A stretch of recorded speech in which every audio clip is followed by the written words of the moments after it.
Turn around. Lay down. Good boy. Good boy. Good boy. Good boy. Hey. Huh? Yes, you could.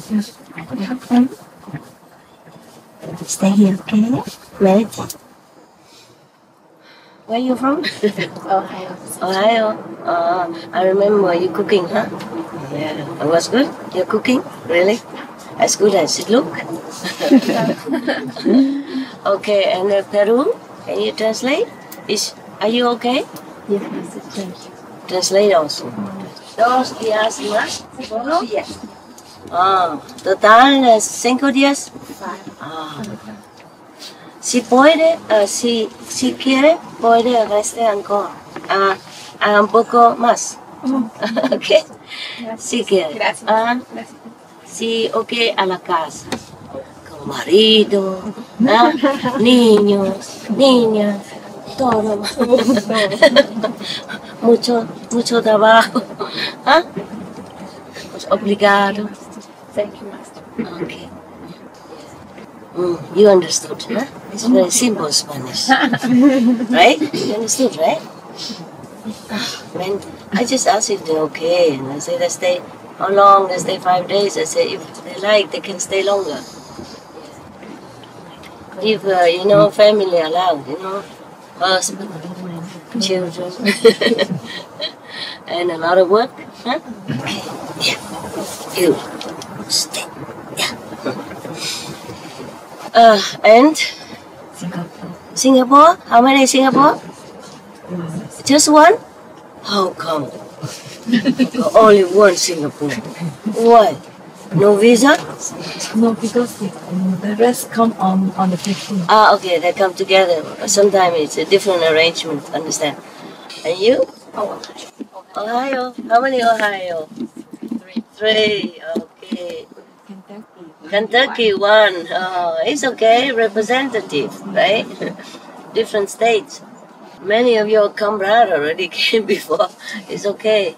You take turn. I think the office in SMC, they divide it in different countries and different states, so everybody can have a chance to come. And not all at one in one country, or not all at one from one state. That's why. Otherwise, people complain. Oh yeah. It's not easy. To be loved is not easy. To be hated is bad, but to be loved is not easy. Oh yeah, it's easy with us, I know. It's different. We're uncomplicated, yeah? Humans are different. Okay? We're born intelligent, with a lot of complicated nervous system and intelligence. Therefore, we also complicate in different way. Yeah, it has good and bad. Other people, introduce yourself. Where are you from? Malaysia. Malaysia? How many? 3? 4? 4 boys. Okay. How is Malaysian doing? Very good. Malaysian initiation, okay? Yes. Your country is peaceful, huh? Yes, it is. And improving all the time. I'm glad for you. I'm glad for you. Yeah, what is? You go and collect all this stuff, huh? Yeah, it's not good for you. Don't you eat your phone here? Yes. You don't care? Okay. I love you. I love them. I love you too. And? Georgia, USA. Georgia, USA. How many? 5 people. 5? Yeah. Oh, you have new center, huh? Yes. Congratulations. Thank you. I also give you a gift for new home, huh? And continue. So how is Georgia Center doing? You're building things up or just keep it as is? Finished already. Huh? Finished. Finished? Yeah. Okay. We company for center. Everything passed the inspection. Everything what, love? Everything passed inspection. Yeah. Passed inspection. Yes. Oh, it's all legal. Yeah. Wonderful. The government came. Yep. The inspectors came and say your center okay. Yep. So you officially recognized and And you can meditate now. Yes. Wow, they know it's a meditation center. Yeah, they know. Wow, tell me how many rooms or how many bathroom? How does it pass instructions? We have the center for the meditation, 1,200 feet, enough for 100 people. And we have the 2 bedroom for men. Oh, that's good enough for a Yes. small center. Yeah. Yeah, very good. And they have the 2 small rooms storage for the book. And everything look very nice. Okay. Did they ask how many people will come? They asked 30 people. Okay, congratulations, huh? Okay. It's good to have your own meditation center. Yes, because then you can always protect this peaceful and meditative atmosphere, calm. And when you go there, you feel like it's a place of refuge, and you feel good. You meditate well. Then it gets better all the time. As you meditate, you build up your energy. Is that new built house or already there? We bought the old house. The old house and renovate. We remodel for everything. Yeah. Yeah. It's good. Yeah. It's good. Yeah. You are doing good. Georgia Center is doing very well. They have a very busy Loving Hut restaurant. Yeah. Very beloved and very welcomed by their community. And they also give like 600 meals for homeless every month. Yeah. Yeah, free, free of charge. And Loving Hut food, no, it's not just any food, nah. I also like to eat their food. Yeah, it's okay. But here I'm lucky to have one Vietnamese sister to cook for me. She volunteer, huh? Yeah, I didn't know she volunteer.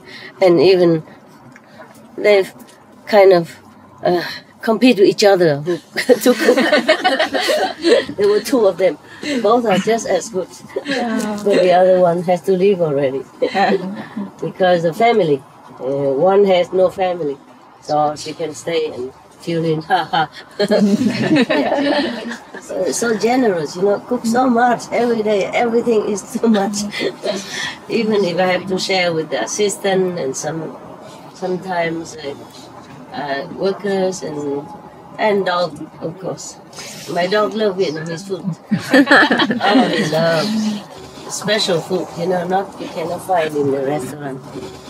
And whenever he smells that this kind of food's coming, he just lay in front of,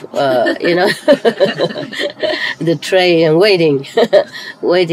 And I say, hey, I go somewhere else. He doesn't go. He wait until I have that food for him. He eats and then he went. He's still looking for some more, but I said, that's enough, you get fat.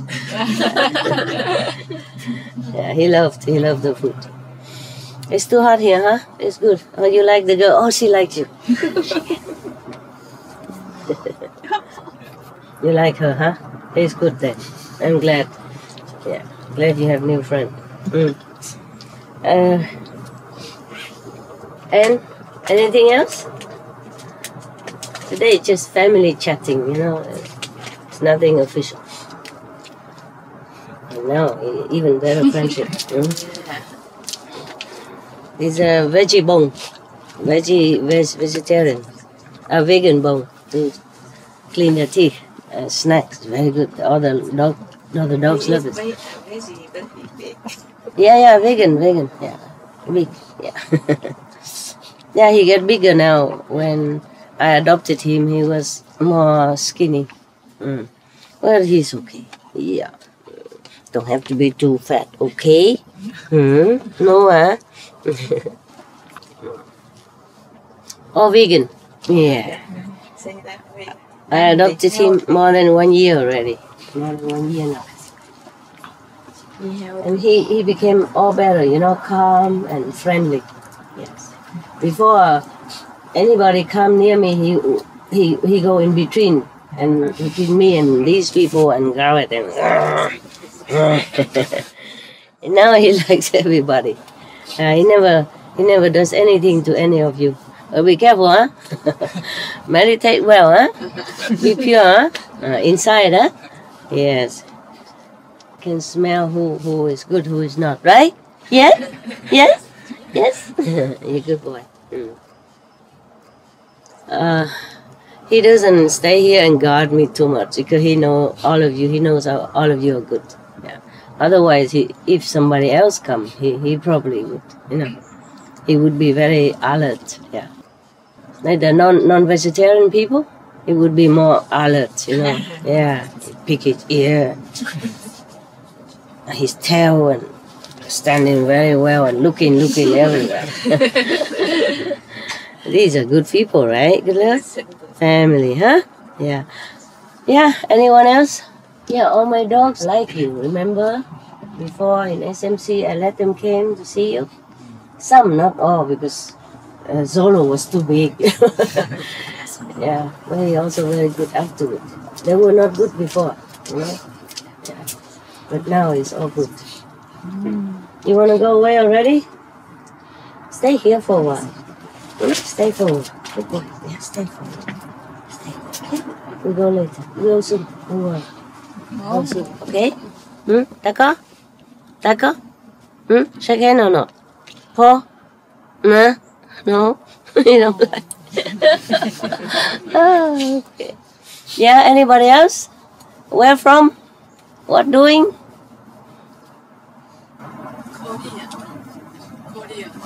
Korea. Oh, somebody translated for you? Yeah, every little group. That's good also. We organize, huh? We're good. We're good. Okay. Everything good in Korea?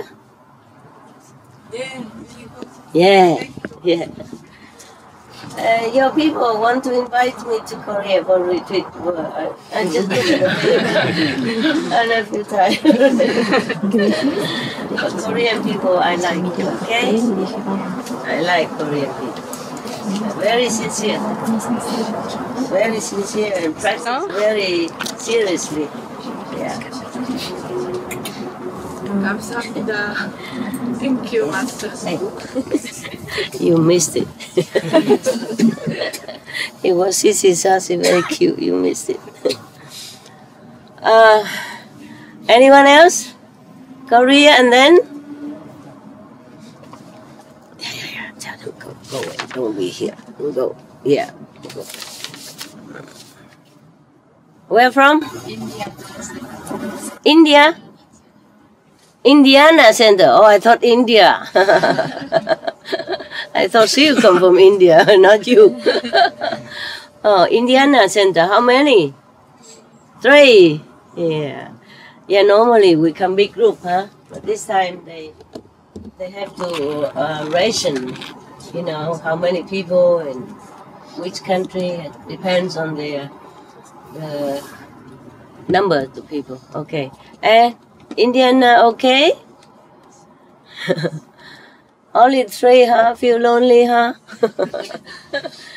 Yeah. They will come later. Other people will come later. We take turn, okay? This guy, if he likes you, he come and shook your hand just like that. He come, and then if he doesn't, sorry. Even if I told him, he won't do it. But if sometime I told him, he does. If the person's okay. Yeah. Like if whoever take care of me, like cook for me, he knows it. Then he would shake hands. Chef, Vietnamese chef, right? Okay, yes. And some Chinese from China, she just told me because she saw me have pain, on the knees. I had to go with umbrella or stick sometimes. She said, "Oh, master, you have to beat yourself up until you blow here, black and blue here, and then massage here like that." And then he came from nowhere, went in front of her and shook her hand. Yeah. That's the only Chinese that he shook hand with. I did not tell him. He just came from the garden, came here right in front of her. A lot of people, he just came and put his paw out, to shake her hand to thank her. He knows who take care of me, even if it's, I don't really took the advice. I don't have time to beat myself up. Everybody beat me up enough already. Inside out. And therefore, yeah. I think I am beaten up enough. I don't have to beat myself up, and I don't have enough energy to beat myself up. She say have to beat until it's all black and blue. My God, I'm enough. I am black and blue enough already, right? Good love, you know, right? Yeah. Yeah. It's okay. They're just laughing. Yeah. Okay. Anybody else? Why don't you like her? She's good, no? She look good to me. He's a guard dog. He's not very... He's serious, you know? Guard dog type. Yeah. He's my good friend. When I'm sad or something, he came and slapped me around. But that's rare because he's a guard dog. He's not sissy, sassy dog. So when he was sissy, yeah, I was surprised, you know? Okay, anybody else? No Vietnamese? No? No Ola? Yes? Nothing to say? Where from? Ở đâu? Con ở Vịnh Hạ Long xin rồi. Hà Nội, Hạ Long, Hạ Long, Hải Phòng. Hải Phòng. Dạ. Hải Phòng bao nhiêu? Hải Phòng. 2 người, 3 người. Hà Nội bao nhiêu? Hà Nội nhiều hơn hả? Sài Gòn có không? Không. Người Nam không có? Không. Đâu mấy đồng chí bên đó qua hết. Sao Hà Nội bây giờ vui lắm mà, nghe nó vui lắm hả? Cởi mở hả? Rất là tốt hả? Chính phủ tốt hả? Yeah. Như vậy mới được chứ hả? Yeah. Càng ngày càng phát triển mà ha. It's very nice.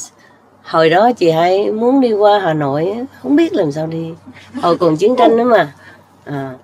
Thấy nhiều khi quay chụp hình Hà Nội rồi nói Hà Nội 36 phố phường ngàn năm văn vật thì thích đi qua lắm. Mà bây giờ đi qua được thì không đi được. Hồi đó không đi được thì muốn đi.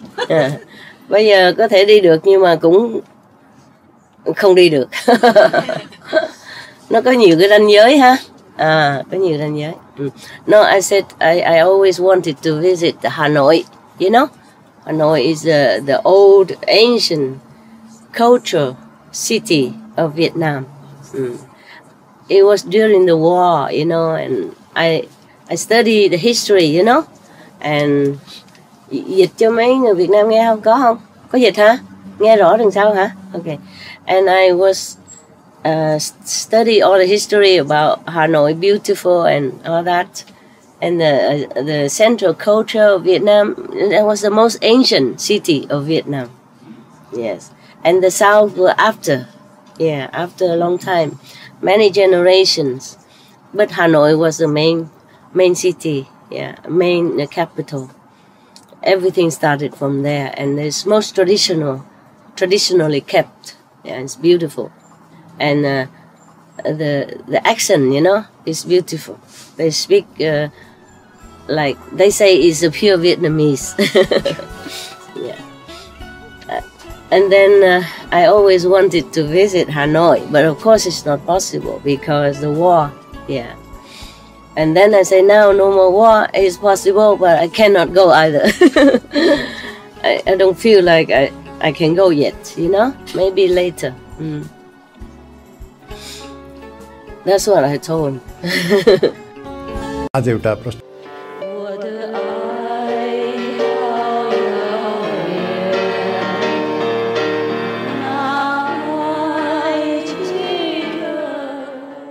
Yeah, the comrade from Hanoi, the comrade.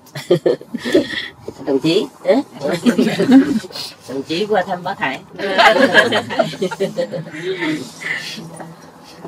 Okay, behind there, anyone who want to say something? Where from? 中国。中国大陆啊？哪里？陕西。陕西。湖南。黑龙江。还有江西。黑龙江。还有江西。江西。还有湖南。湖南。哦，哇哦，不同地方。那太好了，欢迎哈，欢迎。谢谢。你们吃住都 OK 哈？简单不过还好吗？好，非常好。啊？非常好，非常啊，哪有非常好？好是还 OK 的，非常是比较多讲。这边他们煮简单嘛，他们轮班煮的，哎，当然也许不会比家里好了，不过我们中国人是简单嘛哈，怎么样都可以接受的哈。你们还安静吗 ？OK 吗？安静吗？喜欢这里吗？喜欢，简单的生活哈，几天而已嘛。回家告诉大家师傅爱他们 ，OK？谢谢师傅，谢谢谢谢都很爱你师傅。就是没办法，什么人都拜访了，呀，没有办法 ，OK？即使要的话也无能，那一个人嘛，能做多少就做多少，就不简单，大家来看就好了 ，OK？呀，还好现在都很好，政治都很好，外交都很好，大家都可以来，以前比较困难，越来越好哈，都感谢你们修行好，修行好就会好的，什么？会努力修行。努力是你们很努力，我知道了。大陆啊、越南非常努力的，比较有时候比较那个不方便的地方啊，那个诚心啊，跟那个信心又更高强了。所以有好有坏的，懂吗？有时候太自由、太方便，反而理所当然的，然后不怎么很珍惜。是这样子，我有那个观察是这样子，越南同修、大陆同修非常诚心，修行的很用功，很特别的用功，而且很诚心的，非常诚心在那边的，所以体验有时候比他们比较好，比方说比那个比较方便的自由国家比较好，自由来自由去，有时候不觉得怎么样就比较不方便的、比较难得的才比较珍惜，所以你们利用这情况哈，修行更好。They from China, mainland China. The first one from Vietnam, did I translate? I did. Okay. The one from mainland China, from different city. You heard that? I said to them, I cannot always visit one by one, so it is good they can visit me. I said to them, it's difficult. In some difficult, not very convenient to travel. Some countries not convenient to travel. People somehow have more appreciation for the practice, like you, like practice here. I said I have observed, all these years, that the Chinese from mainland China, I said, to some countries, of course it's much better now. I say thanks to their diligent practice. To some country whose sometimes due to some different regions it's not convenient to travel around the world, or not easy to get visa to travel, people in those countries or just recently have more convenience and more way to travel, and they appreciate it more when they can come, for example, to see me. Or when they stay home, they practice truly diligently and earnestly and sincerely. And therefore they have more experience inside, more spiritual vision inside, and more experience, even daily life outside, than some of the initiates who are in a conveniently travel country. They do not appreciate it too much because they can go and come anytime, so they feel it's natural things. When I was in the ashram in India, there are also many, like some master, they have also different disciples. The Westerner disciples, they don't. According to my observation, they didn't have as good experience as you have. I mean, in my group, generally speaking, the convenient traveling or not convenient traveling. You understand? I just don't know why, but it's like that. For example, the Westerner in our group have more experience than the Westerner in other group. Even the same method in India, even. I mean, mostly people think Indian master are more, original, and I'm original. So sometimes they believe they go there more, But I have observed that the Westerners who are not rooted much in the tradition of meditation practice in other group, and same in our group, but the Westerner here has more experience, inside experience and outside experience, a spiritual experience as well as daily blessing experience, yes. And compared to the Westerner in my group, the one in some reason normally are not easy to travel, just recently being more easy to travel, they have more experience than the people, or the Westerner, or the people who stay in easy travel country. So just they are different category, huh? Yeah. So I said to them they should make use of this. Any situation, sometime in adverse situation, make use of that. Yeah. Then you can progress quicker and better. What matter is inside. Yeah, matters inside. So therefore, we should not always complain that, okay, our country is not free to travel around, or our country is too poor. Anything is good for you. You are born, you are placed in that situation for your own good. Yeah, we should not complain. We should use it for our own inside development. Yeah, the outside, of course, is important that we have enough comfort. Just enough is enough. And whatever we can spare, we give it to others who are less fortunate, so that in the future, we don't have to experience what we experience right now. We have better life. If we are reborn again, if we want to be reborn again.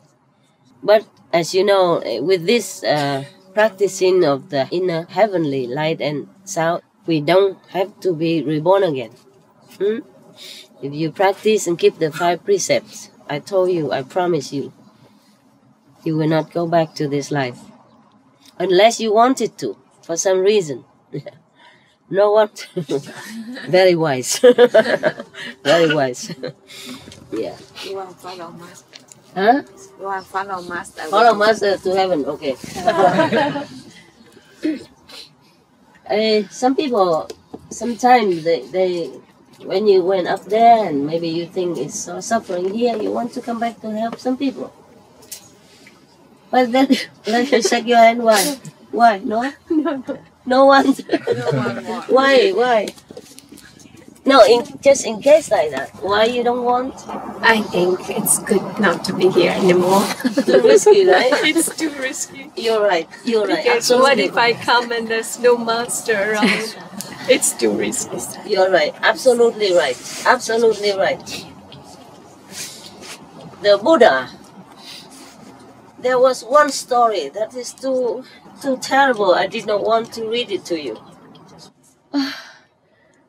Many stories I read to you are very, very, very terrifying and sad already. But there's one story I avoided in the book that I had. The many stories I had, I avoided to read to you up to now. But since you say you don't want to come back here to help someone else, just in case you wanted to, then you can. Because you don't have to. But you have the choice. Because you're free. You're a free soul. You can come back or stay there, in heaven. And then the master will keep lifting you up until you're completely free and never ever have any karma at all. But in case, what I mean is, in case you want to come down, because some people like to come and help somebody, who knows, then you can. Do it at your own risk. Because, why are you crying, love? I don't want to get trapped again. You don't want trouble, can you? Right?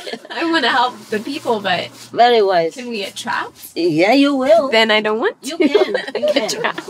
Okay, good. Then I tell you the story of the Buddha, okay? But I will make it less. I don't know. I will try to make it less terrible, but I'm not sure if I can. I don't need the book. I know the story because it was too beyond my imagination, beyond anything that I could bear. So it's impressed in my memory that I won't forget. So I don't need the book to read it to you. But it was also the story from Anand. Eh? Say, thus I have heard, etc.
The Buddha was no. At that time, the Buddha was in such and such country that I forgot. In such and such ashram.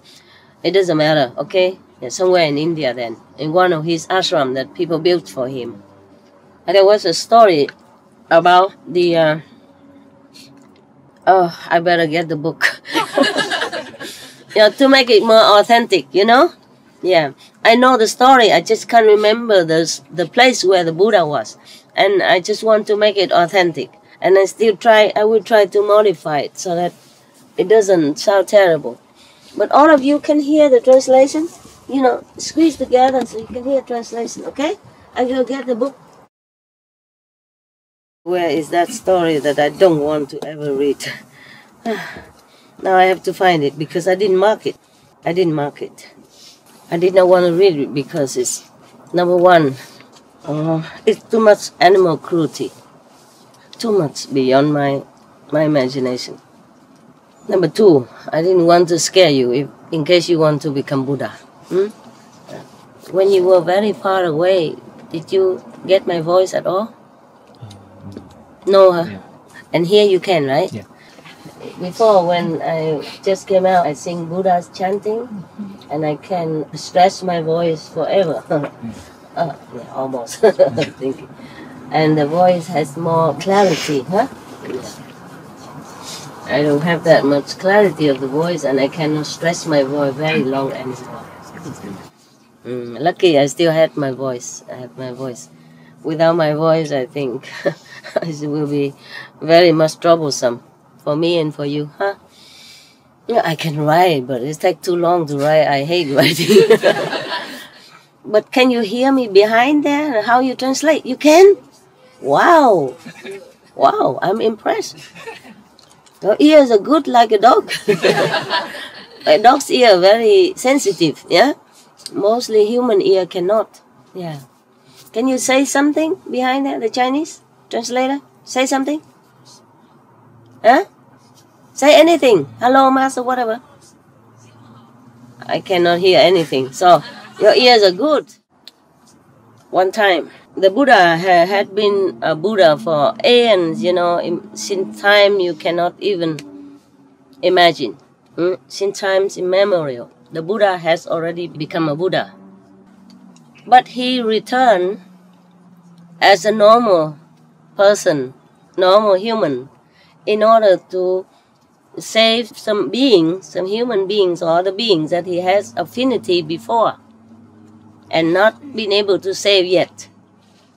In the time that he was a Buddha, he could not save these people because the time has not come.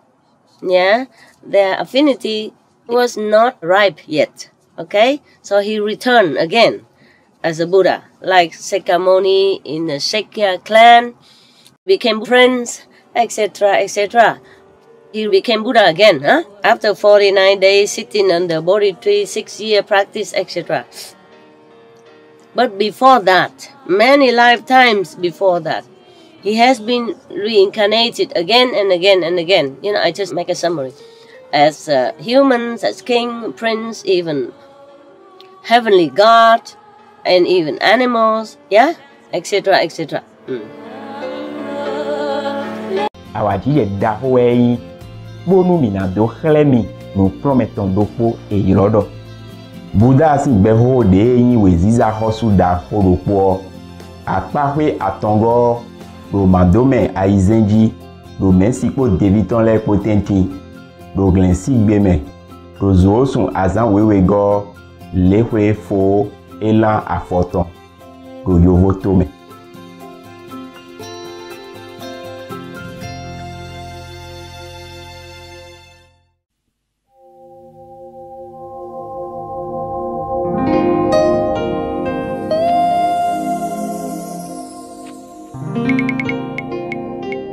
One time, the Buddha had been a Buddha for aeons, since time you cannot even imagine.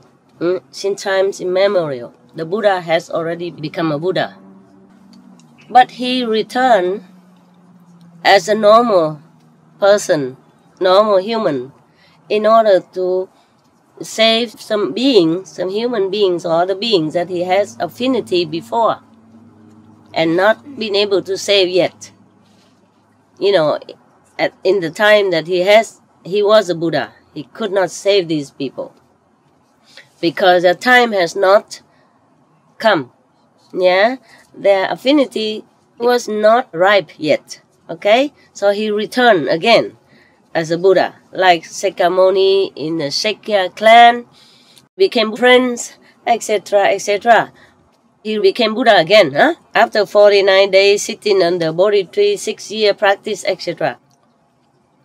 But before that, many lifetimes before that, he has been reincarnated again and again and again. I just make a summary. As humans, as king, prince, even heavenly God, and even animals, yeah, etc., etc. So this is the problem. You return here, a Buddha already, but became a normal being again and could be trapped. Or maybe trapped voluntarily so that you can save others. Understand? This is the main point. And while you're being trapped, you could do wrong according to the situation and according to the dictation of the mind. When your soul is already made blood of every previous existence and your power has been taken away from you, so that you're helpless on this planet again. Maybe you are helped a little bit here and there, but you volunteer to be helpless again for some purpose, you see? Therefore, you could be trapped again, as you asked me before. You could be. You will be. You definitely will be. So I don't blame you if you don't want to come back here. It's very wise, yeah. So this is one of the story of the Buddha, how he has not always been able to do right thing. This story is about a king named Great Clear Light. Yeah, Great Clear Light, but it's not always clear. You will see as the story comes. At this time, yeah, he affirms it. He was crying to me the other day, saying that he doesn't really like this world. I said, I told you not to come here. But he came down. He said he wants to protect me. He doesn't really like this world. I said, yeah, you're right. The other day when I left, after I left, he came and sit in front of the assembly and whoa, all that. Meaning he tell them to behave, practice well. So, you know, you don't suffer. He want to preach also to you. It's not very funny. And somebody became a monk, he also cried and wanted to become a monk. It was really crying for a long time in front of me and another nun. And then I said, okay, I will shave your head and you'll be a monk. But later I said, being a monk doesn't mean you have to shave your head and wear the clothes. And then he became, okay, he accepted. When I preached to you, he also came and wanted to preach to you the other day. Huh? One time, the Buddha was in the Save country, in the golden garden of Prince Kida. Remember, huh? This story I told you many times. He often stayed there. At this time, there were 4 kind of disciples present. King, court ministers, and normal citizens, as well as monks and nuns, surrounding the Buddha. And they also making offerings to the Buddha and the Sangha.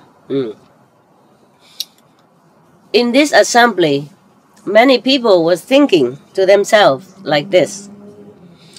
We really wonder how the world-honored one, Sakyamuni Buddha, what kind of reason, what kind of occasion prompted him or inspired him to vow to attain the highest level of consciousness, the Buddhahood, in the beginning. How? What made him do that? What made him want to become a Buddha in the beginning? So that today he became a Buddha.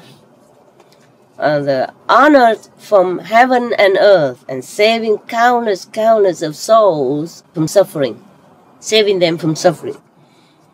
I think we should also be inspired to vow to become Buddha like him so that we can benefit countless of beings like he does. Whoa. Good luck. I, meaning Reverend Anand, I knew that I was thinking like that. So I went to dress myself up properly. And then went in front of the Buddha, kneel in front of him with all reverence and sincerity, my palm joined together, and ask the Buddha thus. Obeisance to the world-honored one. The assembly all wanted to know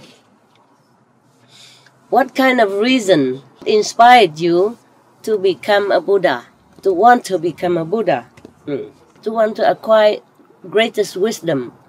Please, could you be merciful and tell us, so that all of us will derive greatest benefit. So the Buddha said, the Buddha is really a very honest person. He's telling the story whether it's good or bad. he told the story from himself, from the past incarnation of himself, even if it is not very good for him.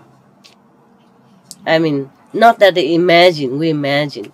Because I myself also did not like this story very much. That's why I did not want to read it to you. I told you last time, I mean, the last time I say is finished the book, but the last I say is really finished now, no more. And I put the book away already, until today. And then I picked up again because you say you don't want to come back here to save others. So and you asked me whether or not will you be trapped again here. I say you will, definitely will. And this is a story of one of such occasion, okay? So I picked this up again and read it to you again. But this truly will be the last story, okay? Because other story, please, no. All right. So the Buddha said, excellent, Anand. Your questions will bring a lot of benefit and help many people. You should listen very carefully now and reflect on it. Reflect truly on the story that I'm going to tell you. I will tell you. If Anand didn't ask, he wouldn't have told, huh? Maybe. But Anand always asks questions. That's a very good boy, huh? If he didn't ask all this question, we wouldn't have had all this story, including this one. At this time, the whole assembly, all quiet down. Can even hear a pin drop. All the rivers and oceans and mountains and even the fishes under the sea water, the birds in the sky, all the animals,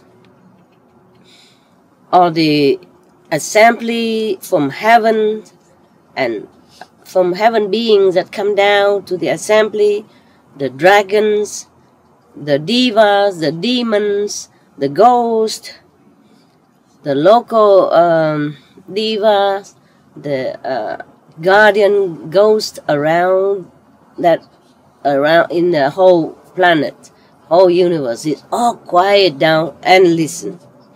Everybody look up onto the Buddha's radiant face and pay all attention. Their hearts feeling both frightened and attentive. The Buddha said, Anand, you should know, in the past period of time, long aeons ago, you cannot even imagine how long. We cannot count the time since that time until now. Also, on the same planet, this earth, there was a king of a big country. His name is Great Clear Light. He has great wisdom. Mark it. Wisdom he has. Not that he doesn't have, okay? He has wisdom, intelligence, and great merit. He's not a normal person, okay? Not ignorant even, okay? Yes. He is very benevolent as well. And he has a very majestic appearance. Yeah, his body healthy, strong, beautiful. Yeah. So you see, he's not just a normal person like you and I, huh? Not ignorant even, have wisdom, has intelligence, has lot great merit store, and majestic looking, and benevolence. Yeah, all that. And wait and see. If he's born as an ignorant person, are you scared, huh? Yeah, me too. Yes. Now I read it back. I know the story, but now in detail, you understand? Such a noble, benevolent king. Have great merit, store even. It's not like he has nothing or he's a very violent king or dictator, nothing. No, no, no. Good one, very good one. He has a good friend. It's a neighboring king. You know, they are both very, very, how you say, buddy-like, yeah? They're helping each other in any way possible. From material things to emotional, mental, anything, they help each other, you know, they leaning on each other because a good friendship, yeah, best friend. And whatever they get, the best things on earth, they would share or give each other as present. Yeah. One time, the king of the neighboring country, you know, his friend, the king from neighboring country, went hunting. Imagine, yeah. Still doing hunting. Not him, but the neighboring king, his friend, went hunting, and captured two baby elephant. Their body is so pure white, like crystal, shining, beautiful. And so the king of the neighboring country thought, wow, this is wonderful. I'm going to gift my friend, the king Great Light, one. And one I keep for me. Yeah. So he took the two baby elephant back home and decorate him with all the jewel or beautiful embroidered cloth and velvet and silk. Decorate the elephant. They still do in India and Thailand nowadays in a festive occasion. They do that, make the elephant more beautiful. As if they care. As if they even care for all this jewelry. They only care for banana, good grass, you know, clean water, and some fruit, you know, watermelon, whatever, yeah, etc. Yeah. Okay, but so he decorate the beautiful elephant more beautiful, and then dispatch his subordinate to bring the small elephant to the king Great Light as a gift.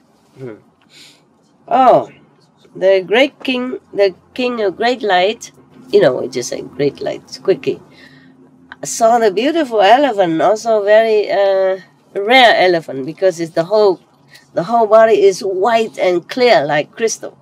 I saw, oh wow, okay. He thought it's a precious thing. Okay, so he asked one of his person who knows about elephant, who can train the elephant to take care of this elephant. His elephant name is Tangsa. He said, okay, you have to take good care of him, okay? And give him all the best food you can that he likes. And you have to train him thoroughly. Yeah. The elephant caretaker took the elephant and, of course, did as the king ordered him to do, and trained him after a while. And then he became already very, very obedient. Well trained. Housebroken. Okay, after a while of training, the elephant has become very, very obedient and good. Yeah. The elephant caretaker came and talked to the king. Your Majesty, I obey your command and train the elephant. Now he is very good. Whatever I told him, he do it. He's very, very, very obedient, very good now, very wonderful now. Yeah. So please let me take the elephant out into the open, and then we can show it to everybody. Yeah. How he can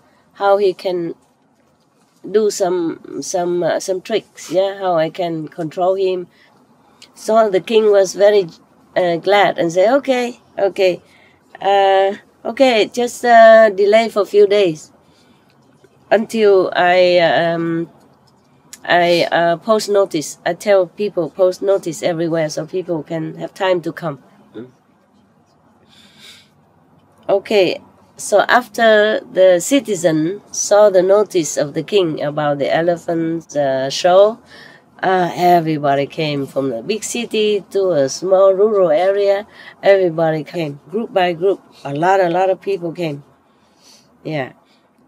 And then the king, riding his horse majestically, went out with all the court officials and guardians, and looked very, very awesome. This elephant is a male elephant, of course. He was now in his time, tip of his energy, power, you know, and his hormone also raging inside, like some of the males when they come of age. Oh wow, very strong, powerful. Eat a lot of good food and vitamin, and even more strong and more powerful. And his desire is very, very upgraded even. Okay. So the elephant caretaker or trainer, yeah, took him out. Oh, sorry, the king was riding on this elephant, not on the horse.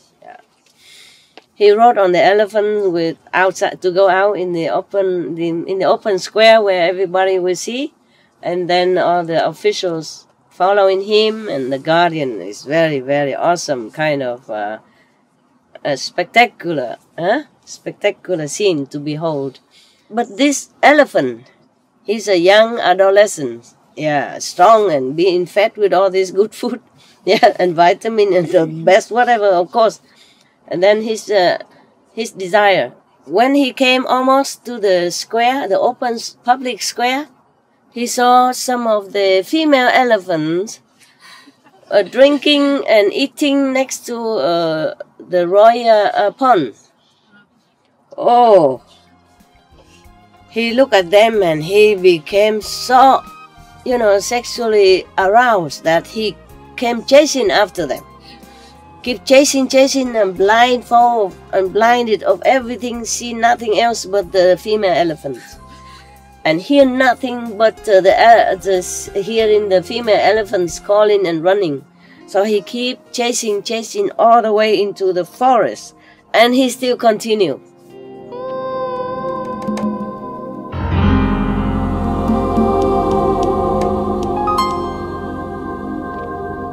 Awajije dahoei bonu mina do xlemi no prometon dopo eirodo. Buda si gbeho de yin weziza hosu daho dopo.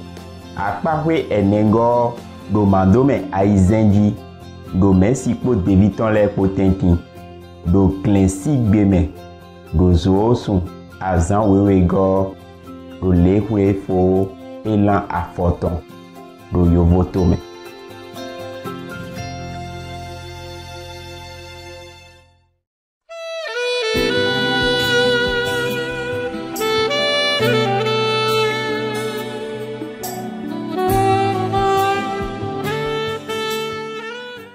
Okay, after a while of training, the elephant has become very, very obedient and good. Yeah, the elephant caretaker came and talked to the king. Your Majesty, I obey your command and train the elephant. Now he is very good. Whatever I told him, he do it.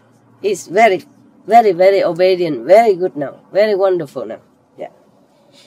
So please let me take the elephant out into the open, and then we can show it to everybody. Yeah, how he can do some tricks. Yeah, how I can control him.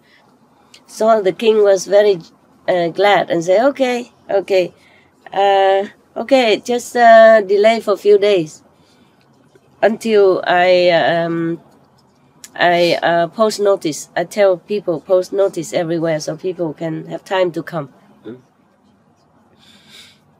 Okay, So after the citizen saw the notice of the king about the elephant show, everybody came from the big city to a small rural area. Everybody came, group by group. A lot of people came. Yeah. And then the king, riding his horse majestically, went out with all the court officials and guardians, and looked very, very awesome. This elephant is a male elephant, of course. He was now in his time, tip of his energy, power, you know, and his hormone also raging inside, like some of the males when they come of age. Oh, wow. Very strong, powerful. Eat a lot of good food and vitamin, and even more strong and more powerful. And his desire is very, very upgraded even. Okay. So the elephant caretaker or trainer, yeah, took him out. Oh, sorry, the king was riding on this elephant, not on the horse. Yeah. He rode on the elephant with outside to go out in the open square where everybody will see, and then all the officials following him, and the guardian is very, very awesome, kind of a spectacular scene to behold. But this elephant, he's a young adolescent. Yeah, strong and being fed with all this good food, yeah, and vitamin and the best whatever, of course. And then his desire.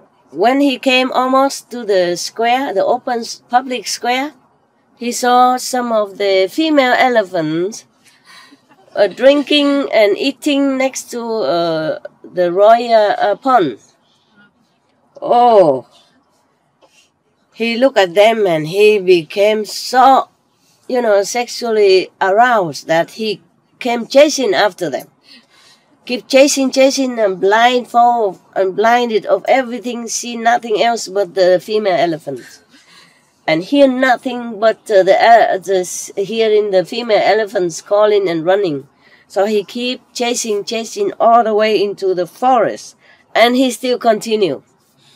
Because the king was sitting on it. Together with the controlling person, but the controlling cannot tell him what to do anymore. He hear nothing, he see nothing. He saw nothing except female elephant. He heard nothing except the female elephant calling, yelling while they're running. And their footsteps, so he keep following, chasing them. And the king was all black and blue and bleeding and scratching all over from the forest trees and branches and thorns and whatever, and banging here and there.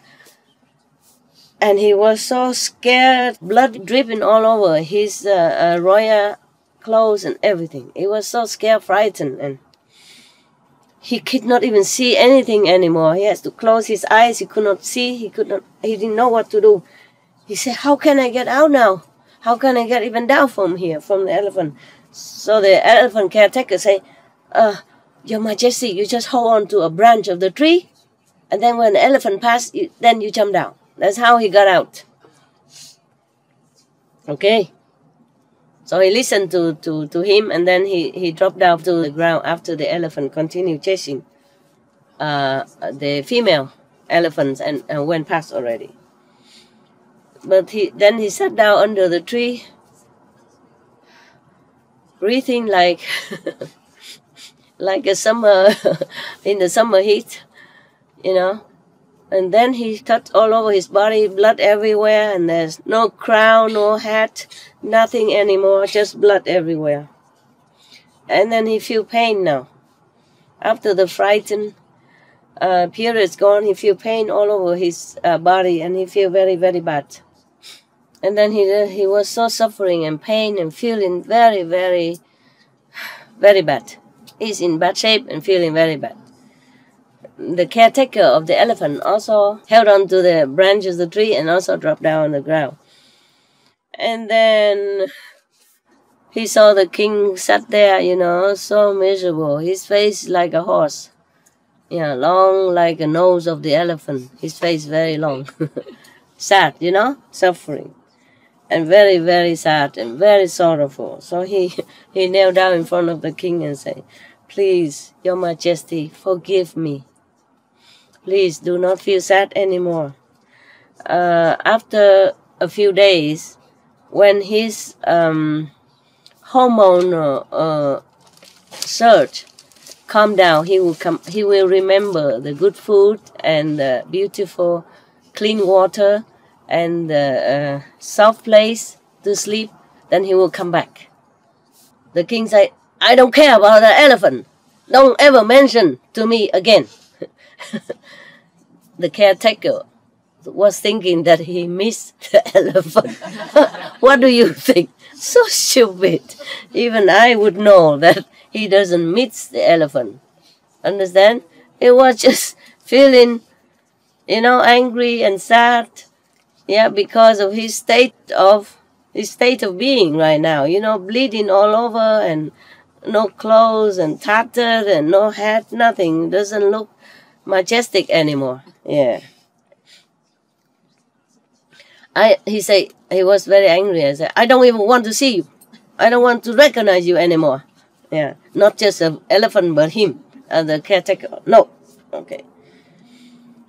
And then the caretaker doesn't know what to do, so he just sat a little bit further and just sit there and waiting for the king to calm down and to be less angry. Yeah, all right.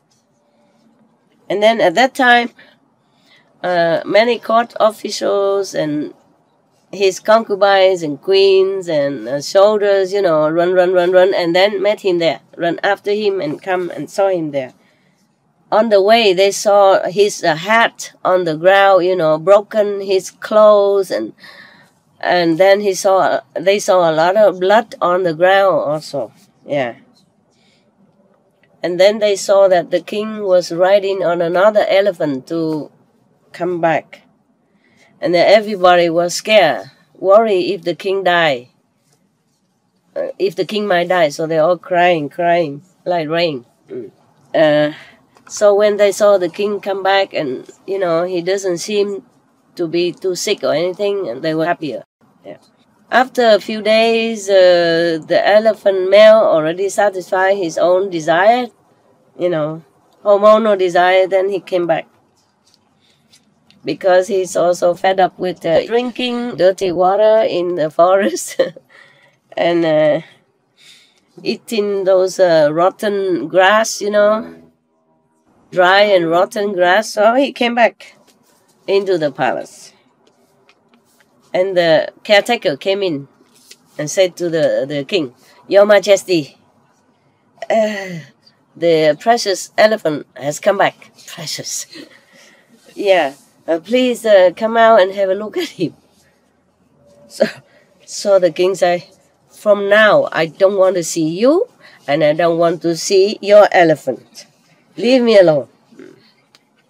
So the king, the caretaker said, "Your Majesty, even if you don't want to see me and the elephant any longer, but at least you come out and see my talent, how I can control the elephant and tell him what to do.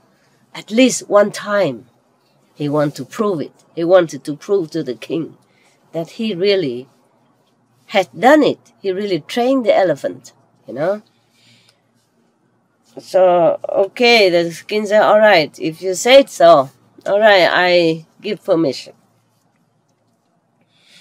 Okay, so then they came out. The king, he organized the square again, a public square again, and then everybody came again, and then the king came again. Everybody came again, a lot of people again. Okay, the caretaker brought the elephant out. He brought out 7 pieces.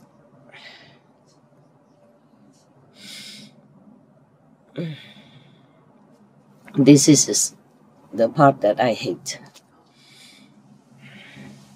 But I have to tell you, I really hate this. he brought the elephant out with seven pallets of iron. Yeah. He was thinking to himself, if I tell the elephant to swallow these 7 pallets of iron, then he will die. So maybe I reason to the king one more time to see maybe he will relent. Yeah. And then he will let the elephant live. Yeah. He say he doesn't want to see him an elephant, meaning he want elephant to die. Yeah. So he came and said to the king, Your Majesty, this elephant, white, pure white and precious, only the wheel-steering heavenly king could have. Normally, no one would have this kind of elephant, so precious. So he has only committed just a little mistake. Yeah. Please forgive him. Do not destroy him. But the king said to the caretaker, if you cannot even control him, then why you invite me here? Even if you can control him, I still don't want to use him anymore. And I also don't want to use you anyway. So the caretaker still say, you don't want to use me, it's okay, Your Majesty. But please, it's very pitiful. It's a shame not to use this precious elephant. So the king still angry, saying, you, out of my sight, now. And then the caretaker stood up and crying, and said to the king, don't even have any differentiation between the friend and the no friend, the good and the bad.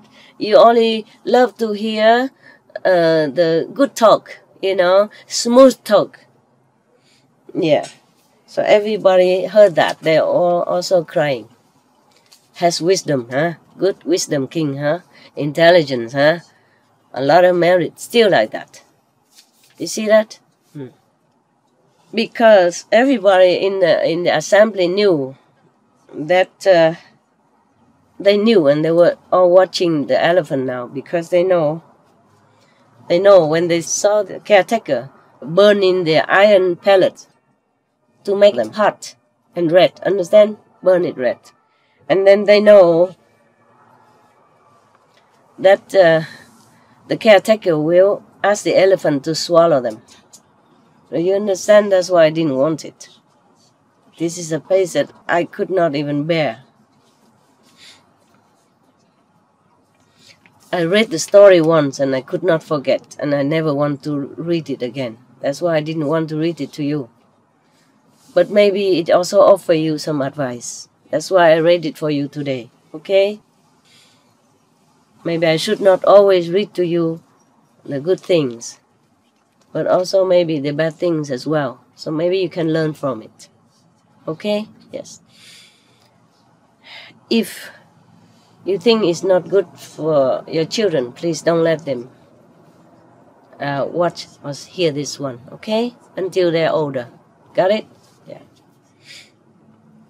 All right. They all knew that the elephant was going to be forced to swallow these 7 burning red iron pellets. I could not cry no more. I was so choked. I was almost collapsed on the ground when I read this story. That's why I did not want to even mention it.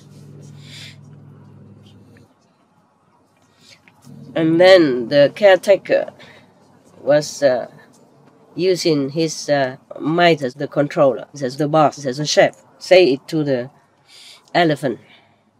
Elephant, you have to swallow this iron, burning iron pellet. You see, it's beyond human cruelty, beyond animal cruelty. That's why. And today I'm stronger. Otherwise, I couldn't read this. Okay. The elephant heard the caretaker spoken thus. He was so frightened. He was shaking and trembling. And he knelt down on the ground and looked toward the king and cried with tears streaming down his face. Wanting the king to forgive him. But the king was still angry. He turned his head away. He felt even more angry. I don't understand this. If the elephant was crying, how can it make the king more angry? You understand me now? A king, a reincarnation of ancient Buddha, full of wisdom, has great intelligence and merit, still getting angry. Even the elephant already knelt and cried, begging for forgiveness. It makes him angrier. He turned his head away, meaning he didn't care. So the caretaker knew the king didn't pardon the elephant. The whole assembly felt so sorry that they all cried. They all cried. Imagine it was you.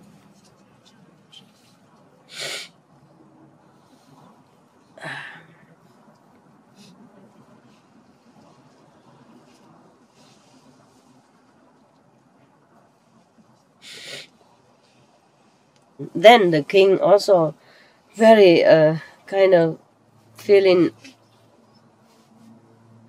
awe, awe and surprised. He summoned the caretaker of the elephant and asked him, "Caretaker, you have such a talent, ability to control the elephant thus. Why was that when we were in the forest you couldn't control him? You could not stop him from running."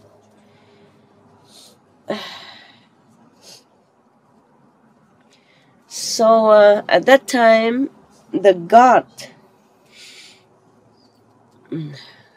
god of the peace reside in heaven knew that the king, Great Light, has already aspired to attain the ultimate spiritual height, like already aspired to want to become Buddha.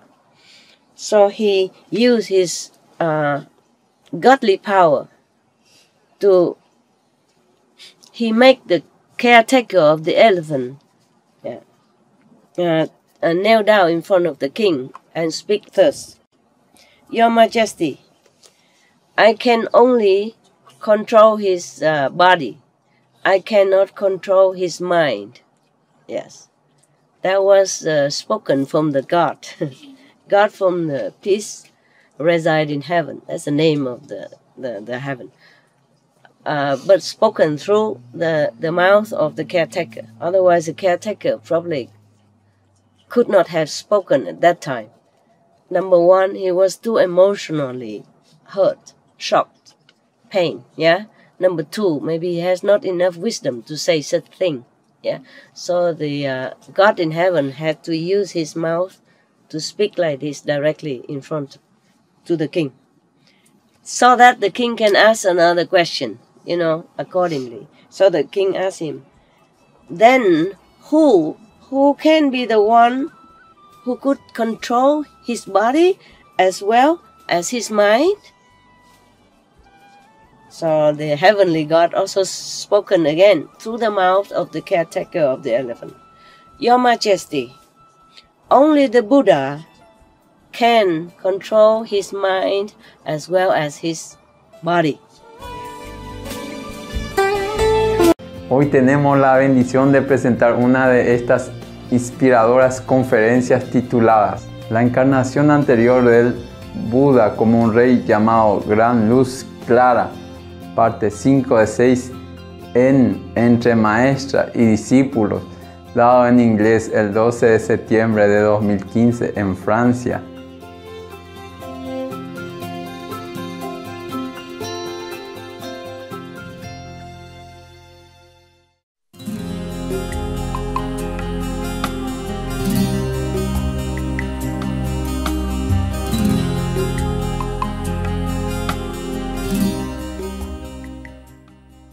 He summoned the caretaker of the elephant and asked him, "Caretaker,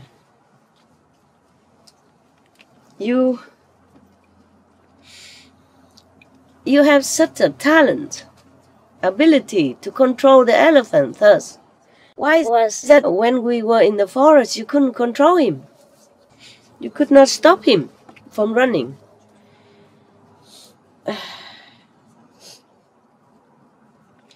So at that time, the god of the peace reside in heaven knew that the king, Great Light, has already aspired to attain the ultimate spiritual height, like already aspired to want to become Buddha. So he used his godly power he make the caretaker of the elephant kneel down in front of the king and speak thus: "Your Majesty, I can only control his body. I cannot control his mind." Yes, that was spoken from the God. God from the peace reside in heaven. That's the name of the heaven. But spoken through the mouth of the caretaker. Otherwise, the caretaker probably could not have spoken at that time. Number one, he was too emotionally hurt, shocked, pain, yeah? Number two, maybe he has not enough wisdom to say such thing, yeah? So the God in heaven had to use his mouth to speak like this directly in front to the king, so that the king can ask another question, accordingly. So the king asked him, "Then who can be the one who could control his body as well as his mind?"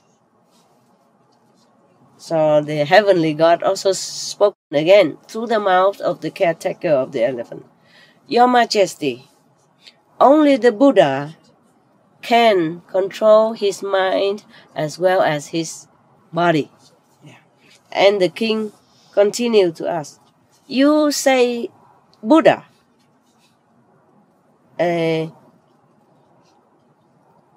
What kind of quality, what kind of seed, original quality or seed that makes up a Buddha?" I'm just translating, more or less, okay? What kind of seed, original seed that make up a Buddha? So the caretaker spoke again. With the inspiration from the... It's okay. I'm not doing anything wrong. I just try to dry my tears. Am I allowed to do that? Huh?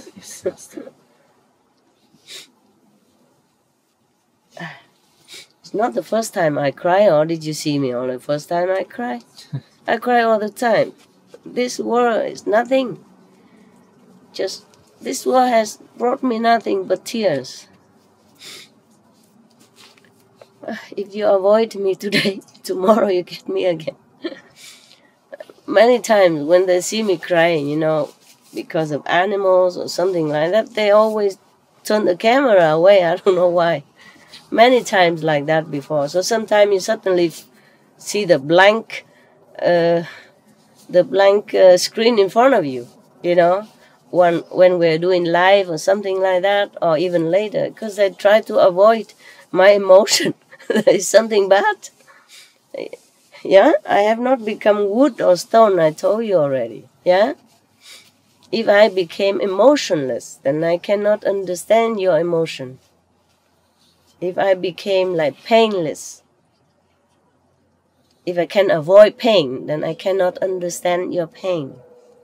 If I can avoid sorrow, or control sorrow, or ignore sorrow, or nullify sorrow, then I cannot understand your sorrow.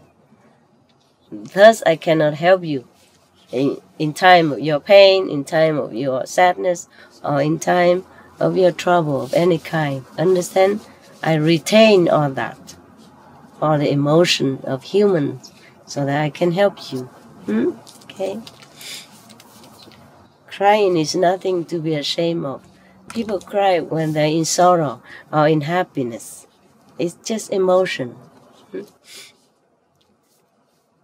And then the caretaker of the, excuse me,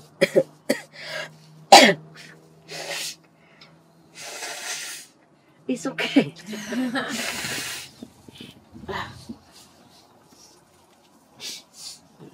Thank you anyway for your politeness. I have nothing to hide, okay? I'm just like you. I just have something else.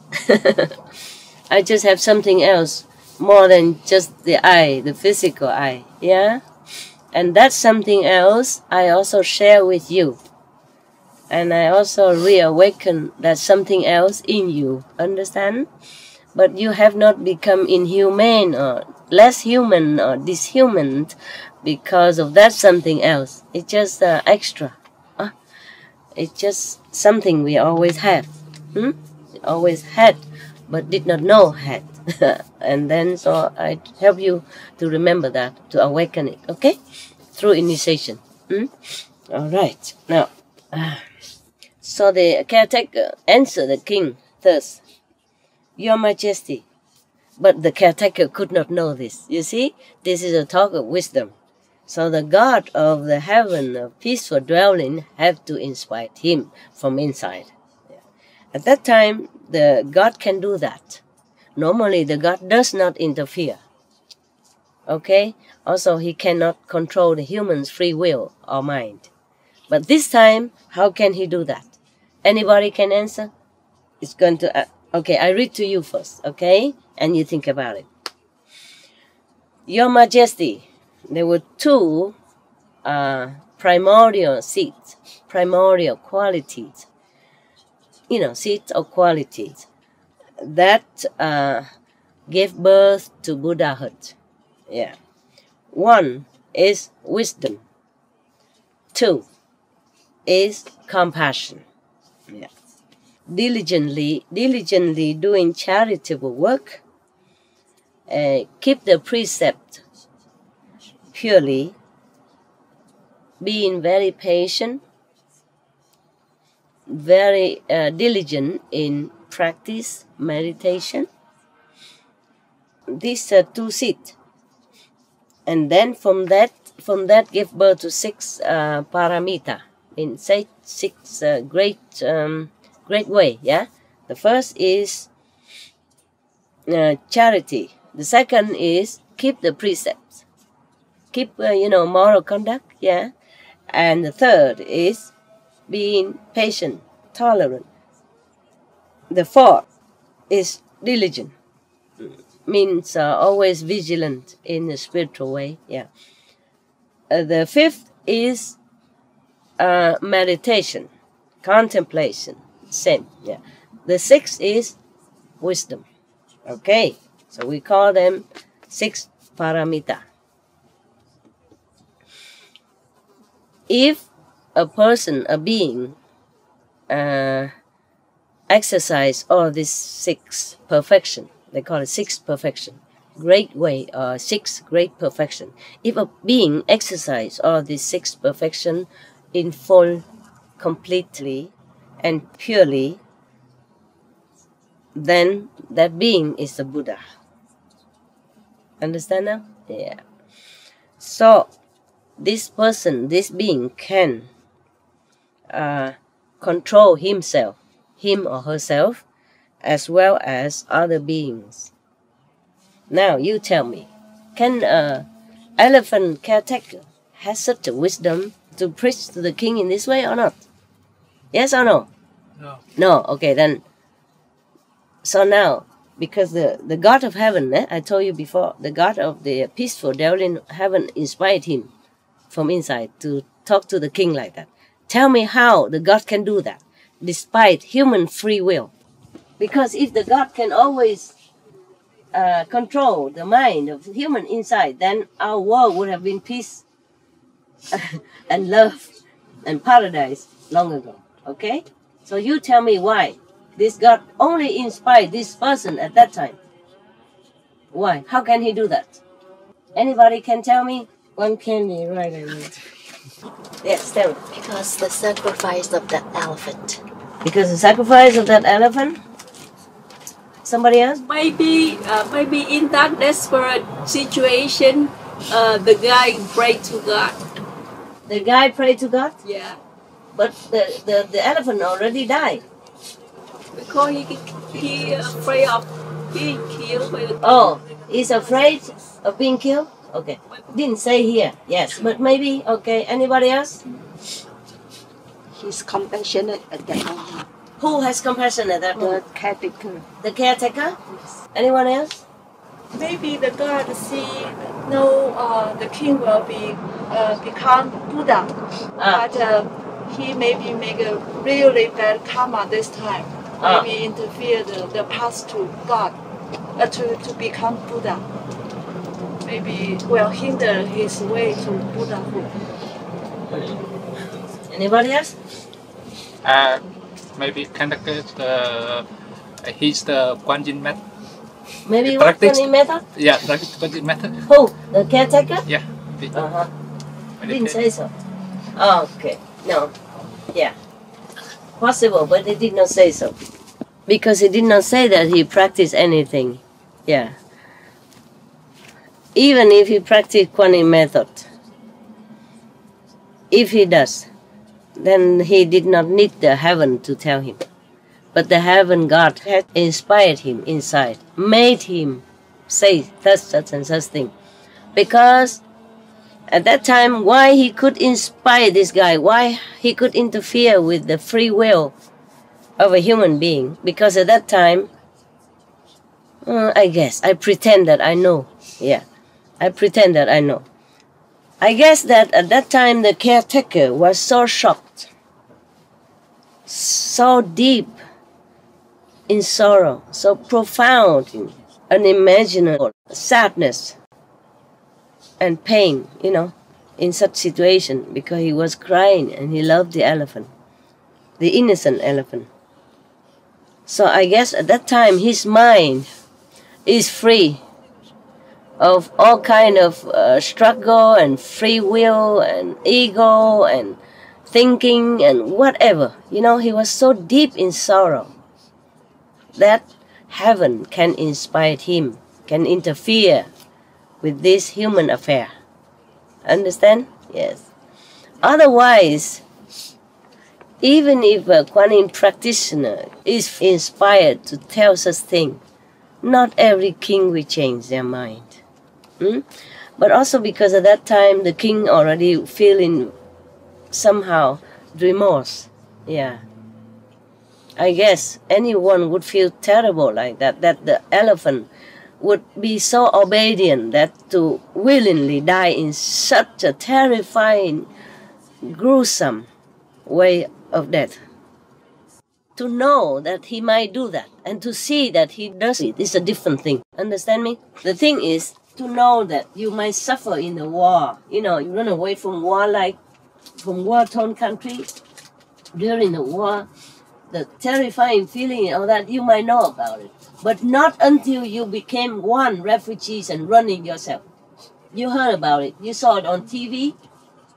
You think you understand what it's like to be running as a refugee during the war, running for your life, running with the terrifying feeling, knowing that you could die or wounded any moment or captured. But you don't really know it until you are truly one of the refugees. Do you understand now? Therefore the king with all his wisdom, intelligence, and benevolence, despite his gentle heart, could not imagine that the elephant would willingly die like that. Understand? I mean, against his will, just to do it, because he has to obey, because he see no way out. You understand? To see that, and to see the elephant die in such a manner, in such a way, then awaken the king. His compassion again. Understand? Yes? Because he thought, oh, the elephant. First he hurt him a lot, and now he just kneel there crying. He doesn't want to listen. You see what I mean? He probably thinks the elephant won't do it. Even if he thinks the elephant will do it, because he ordered to do that. Even if he think like that, he thought like that, he could not imagine how suffering it was. He could not imagine how gruesome. He could not imagine until he actually saw it. You see what I mean? It is a different scenery altogether. Therefore, after the king saw that, he probably feel awakened in him the love, mercy, and compassion again. And his Buddha seed, begin to sprout a little again. Therefore, the God of heaven, you can see the king's mind has changed, the king's heart has changed. So he can be inspired. Both the king and the caretaker of the elephant at that time, both their minds are right now empty. Empty vessel for any good imparting of wisdom and logic. Therefore, the God of heaven could inspire, could use the physical instrument of the caretaker to speak to the physical instrument of the king. If one of them are not ready, he also would not want to do that. What's the use of talking to deaf ears? Eh? For example, if the king was not really already frightened and awakened himself with this compassion, loving kindness in him, then it's no use to tell him good things. Yeah, he will not accept. Or if the caretaker mind is still struggling like we usually do, running here and there like a monkey might, struggling, and arguing inside, outside, and thinking north and south and west, east, then he can also not do anything. Yeah, he cannot use a physical instrument if the mind is in chaos. Now you understand, yeah? You think it's logical to you? I'm just talking nonsense. Logical, huh? Yeah.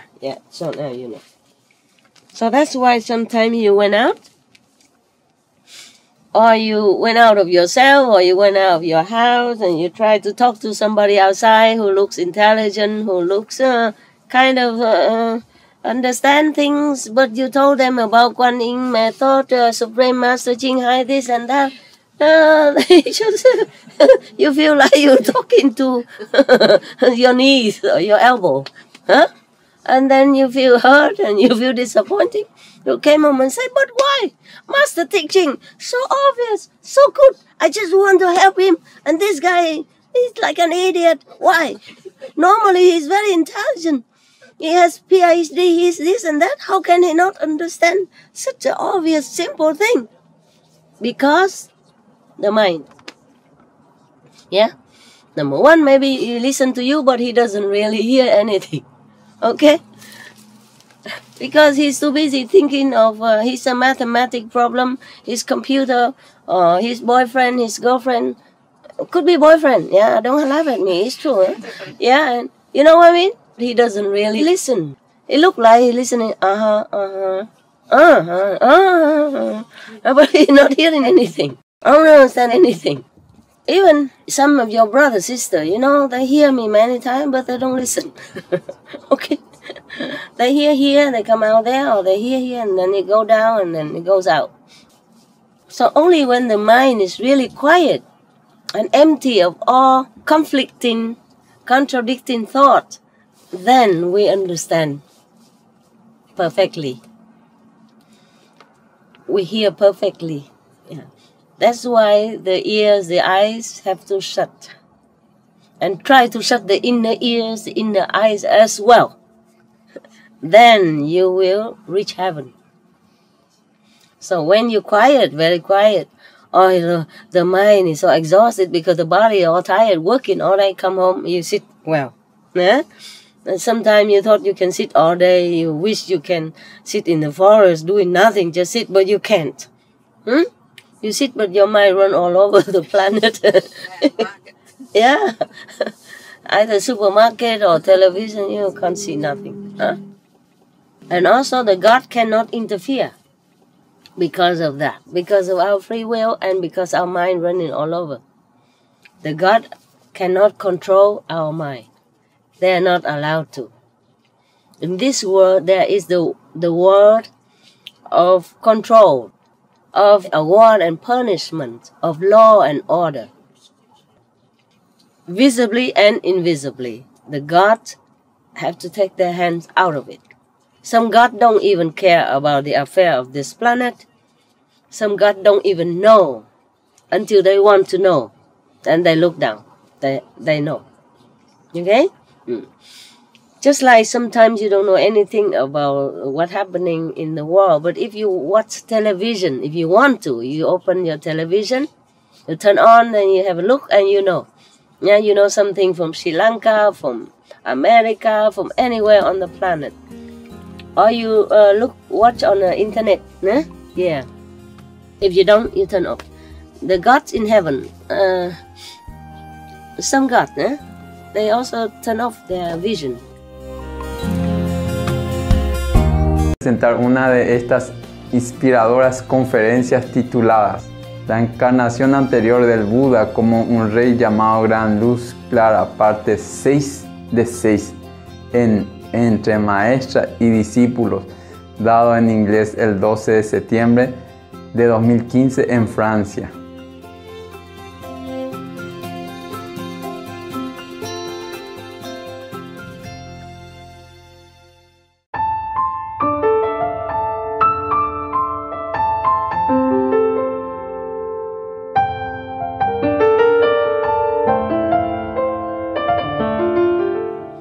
The gods cannot control our mind.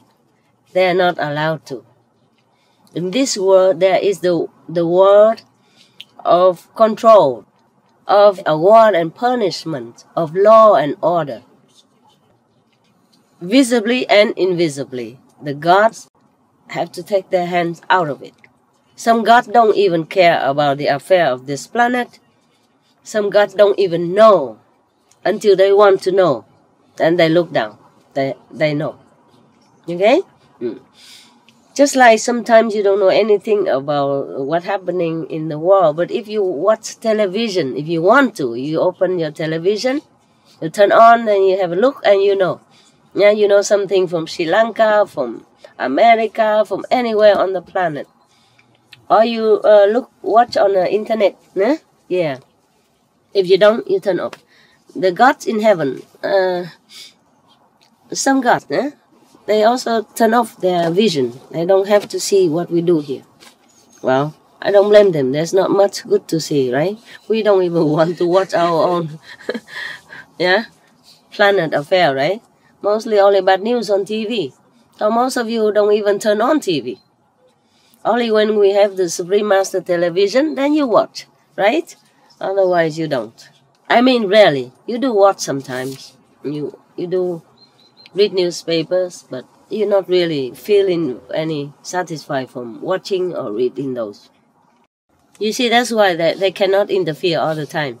Otherwise, we always blame the gods in heaven. Why don't change this atmosphere? Why don't change the war into peace, etc., etc.? We have to do it. The gods can help if we want to. But if some still want to revenge, take the matter into our hand and make war, make peace, then they don't do anything. Also, the law of karma here doesn't allow them. The master can interfere. Just to some individuals, when they want to, they come to the master, then the master can do it. But at a price, with a price, high price. Yeah. But the gods cannot. The gods in heaven cannot. Different heavens cannot. First, they don't see they don't want to see, and they can't interfere. They can in some cases, small cases, yeah, like a sickness or, okay, some mother prays for the child sincerely, and in some cases they can interfere and make miracle, but not all the time. And only if that mother really sincere at that time and desperate and her mind is truly empty of everything else except sincerity and purity, then the mind can be a vessel for the God to interfere and to help make miracle. Mostly they cannot. That's why you say, why when we keep praying, the gods don't hear. It is like that. It's the law of karma. And it's our mind who stops. Now, after the king heard about the 2 primordial seeds which made up a Buddha and the 6 perfect ways to recognize a Buddha, he was very happy. The 6 perfect ways of any being who completely doing this every day, day in, day out, truly, diligently, not just one day, 2 days, not just occasionally, then that being is a Buddha. Therefore, he said, okay, charity, precepts, tolerant or patient, diligent, meditation, wisdom. If a being has all this in full all the time, then that being, you can be sure he's a Buddha. She also, maybe. Sorry, he or she is a Buddha. He, she, or non-he, non-she, non-she, non-he is a Buddha. Okay? After the king heard all this, so happy and joyful. He seems very, very inspired and enthusiastic. He got up immediately, went into his bathroom. His bathroom, not this bathroom. We don't have really very good one. Very small shower. And when you shower, by the way, shower inside that bucket that we bought for you. You have it, the basin? Yeah, save some water for the toilet. Okay, I do the same. You don't believe me? Go check my bathroom. My shower room is smaller than yours. It's really smaller than yours. And it has to contain, it's not even 1 square meter. It has to contain the toilet, wash, clean teeth basin, and had to put that plastic basin inside as well. I also shower in it. The shower water is still there. Last night I shower myself for once after a long time. Make myself clean and beautiful. Today I feel like a real human being. Because I could even smell my own clothes last night. I thought, oh baby, it's time you take a shower. Because I was very sick also. Normally I don't shower every day. I dry clean like you, with a wet towel and soap, and then wipe again several times with wet towel, clean towel. But last night I had to take a shower. Because I also wanted, I'm due, for many days already, but I was so sick. I got a cold and I could not take a shower. I did not feel well. But last night I still did not feel well, but I thought, it's time you do something for yourself. So today I feel really good. That's why we had such a good assembly today. Good mood. Water does help, huh? So he went into his royal bathroom, took a good bath, good shower, cleaned himself inside out, changed into new royal outfit, wearing a new hat, clean hat, and very properly went out. Climbed into a very high tower.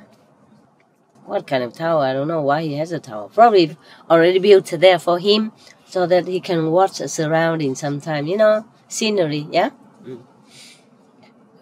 He went there all by himself. He lighted some incense. And he bowed to the 4 directions, north, south, east, west. And he made an oath. He made an oath to heaven and earth first. From now on, I vow to treat all beings with great compassion. Equally, he said. And then he recited a poem. Pray that this merit be transferred to Buddhahood, my Buddhahood in the future. If I will become a Buddha, I will control my mind. I will be able to control my mind and appease all beings. It means make peace in their minds. Yeah. If any one being is still lingering in the non-interrupted hell, even if I have to spend 1 aeon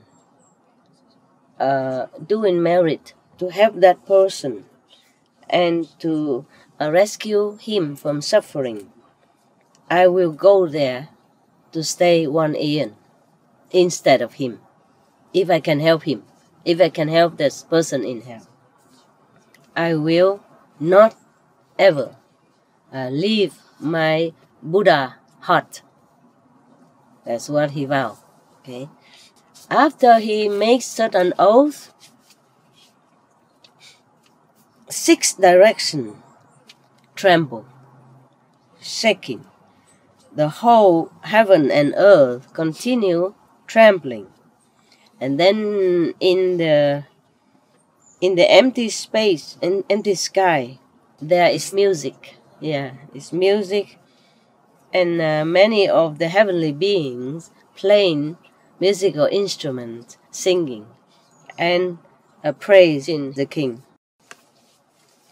Your noble, high oath, high vow will be realized very soon.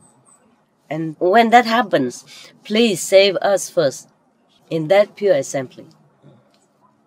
Even heavenly beings ask the Buddha to save them, you see, because they're not liberated beings.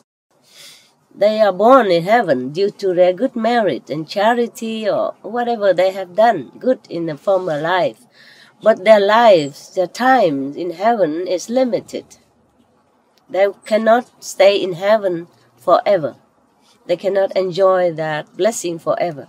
When their merit runs out, they will have to be reborn again in lower level or human life or animal's life even.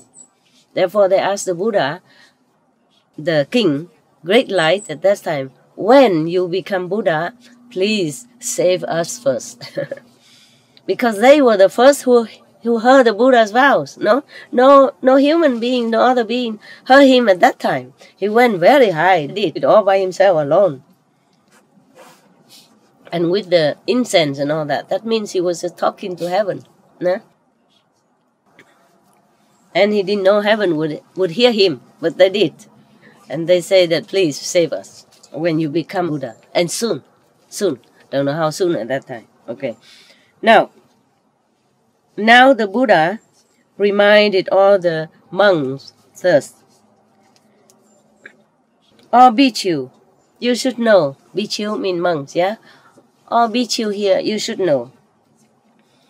The elephant that were forced to swallow the 7 burning iron pellets at that time is Bhikkhu Nanda now. The elephant caretaker at that time is Sariputra now. And the King Great Light at that time was one of my incarnations. When I saw the caretaker control the movement, the action of the elephant, I have been inspired to seek Buddhahood. During the time of the controlling of the elephant, I was inspired to seek Buddhahood. In that assembly, everybody heard how the Buddha has vowed to seek Buddhahood in the beginning, in the first time he ever did that.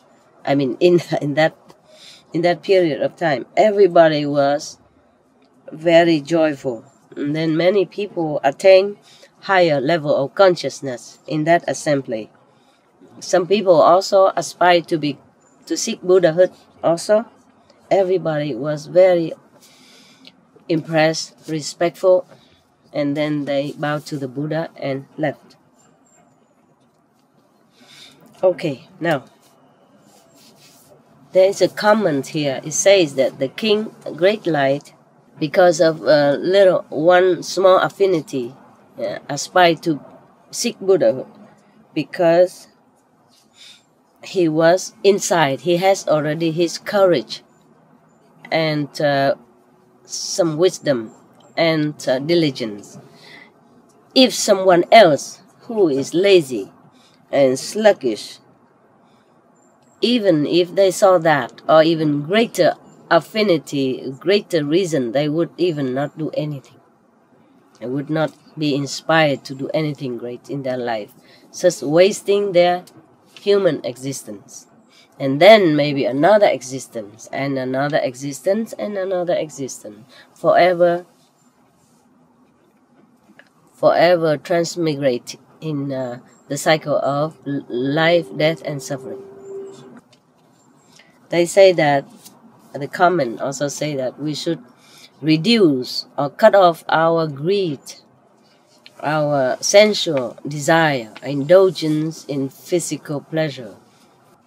And we have to turn our life into the way of moral conduct, of enlightenment, of noble aspiration, so that we will be liberated and we can liberate others, like the Buddha does. End the story. Thank you for listening.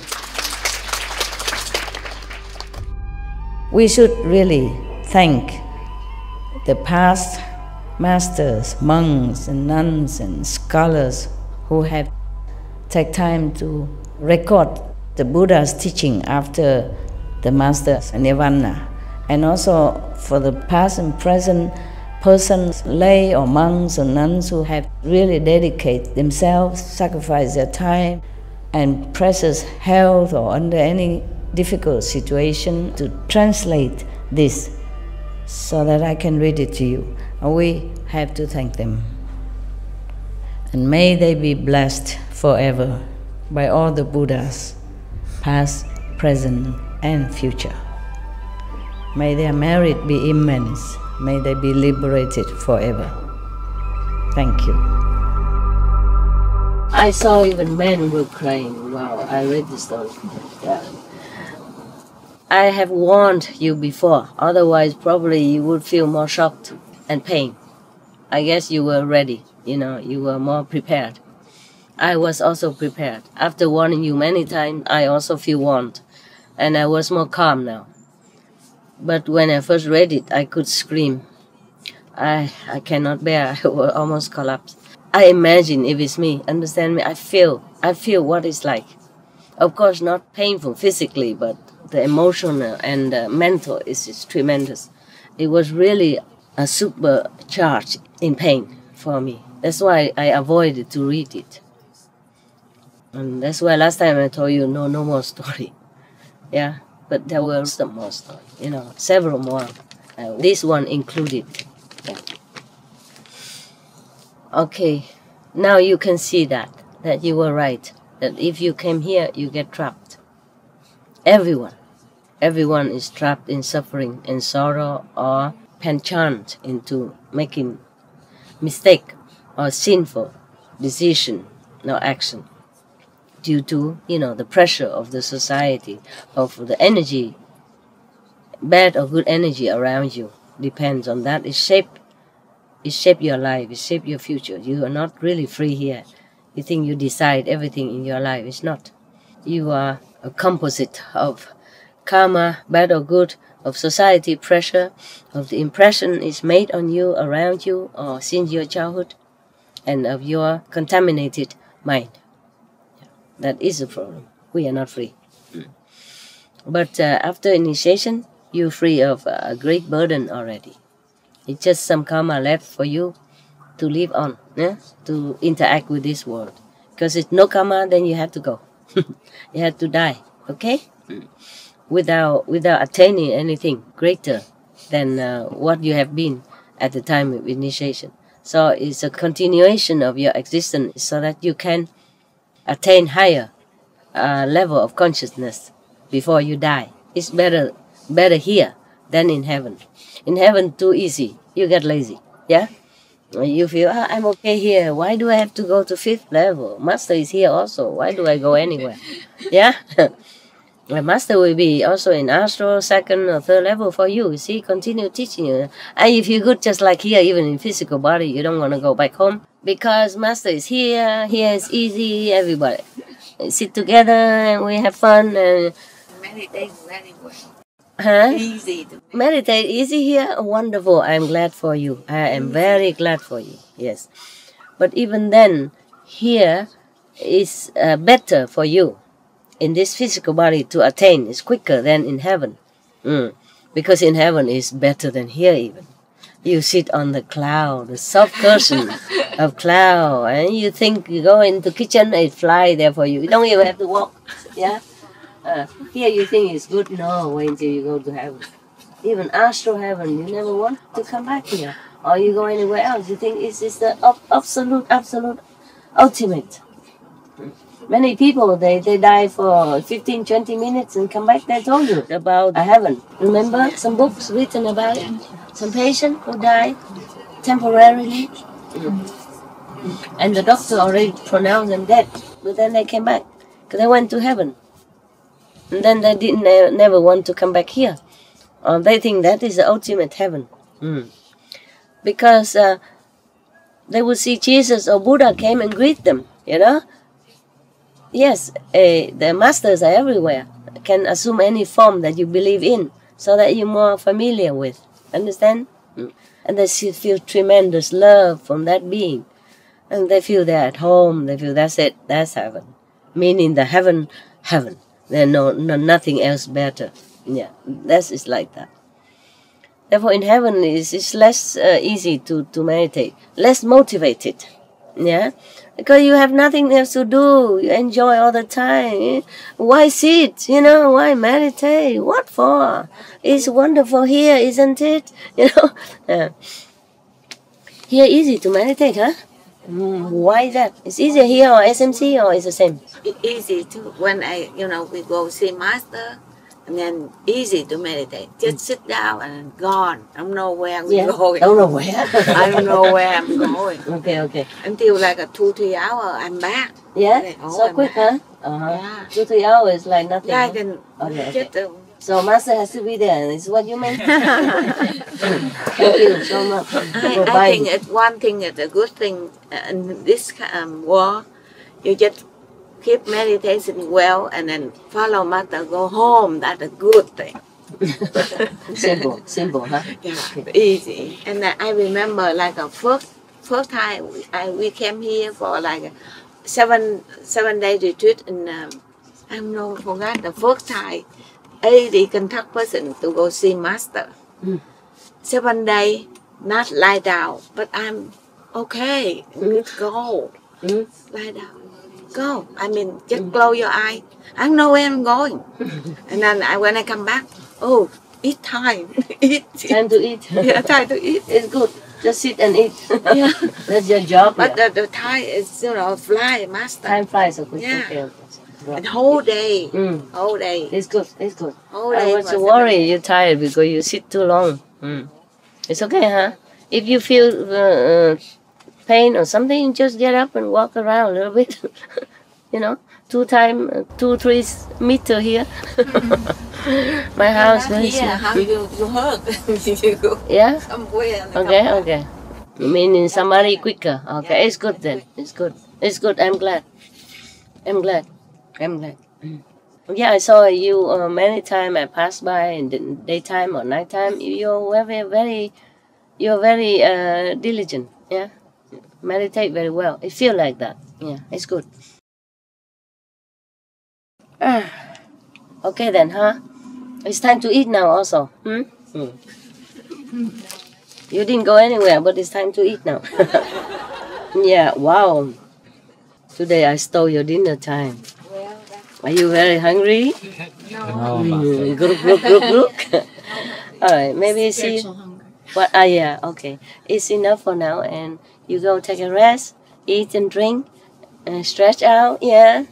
And don't talk too loud, okay? Yeah. Not because of me.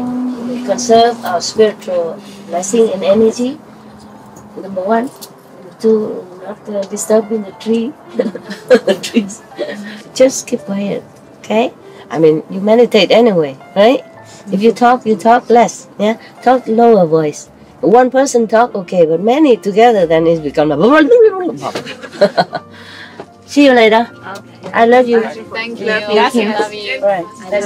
Thanks for being attentive, okay?